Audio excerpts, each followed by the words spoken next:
শিক্ষার্থীদের সঙ্গে মতবিনিময়কালে কাঁদলেন ডক্টর ইউনূস। অন্তর্বর্তীকালীন সরকারের ১ মাস পূর্তিতে আন্দোলনের সংগঠক শিক্ষার্থীদের সঙ্গে মতবিনিময় করলেন প্রধান উপদেষ্টা ডক্টর মোহাম্মদ ইউনূস।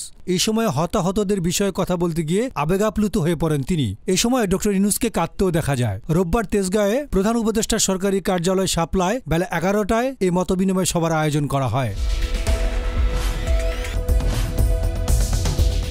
সভায় বৈষম্যবিরোধী ছাত্র আন্দোলনের অন্যতম সংগঠক ও উপদেষ্টা নাহিদ ইসলাম এবং আসিফ মাহমুদ সজীব ভূঁইয়া সহ কয়েকজন উপদেষ্টারা উপস্থিত ছিলেন। মতবিনিময় সভায় শিক্ষার্থীদের উদ্দেশ্যে ডক্টর মোহাম্মদ ইউনূস বলেন যে সুযোগ তোমরা আমাদের হাতে তুলে দিয়েছ, এটা যেন হাতছাড়া না হয়। এই সুযোগ হাতছাড়া হলে বাংলাদেশ আর রাষ্ট্র থাকবে না। এটা শুধু রাষ্ট্র না, পৃথিবীর সম্মানিত রাষ্ট্রে যেন পরিণত হয়।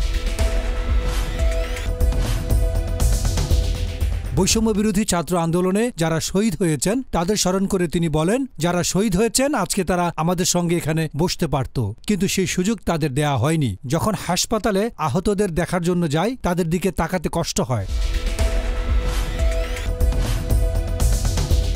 প্রধান উপদেষ্টা বলেন, যতবার শুনি, যতবার দেখি, আবার নতুন করে প্রতিজ্ঞা করতে হয় যে স্বপ্নের জন্য তারা প্রাণ দিয়েছে, সেই স্বপ্নকে আমরা বাস্তবায়ন করব। এটা থেকে বেরিয়ে আসার কোনো সুযোগ নেই। ডেস্ক রিপোর্ট, গণমানুষের আওয়াজ।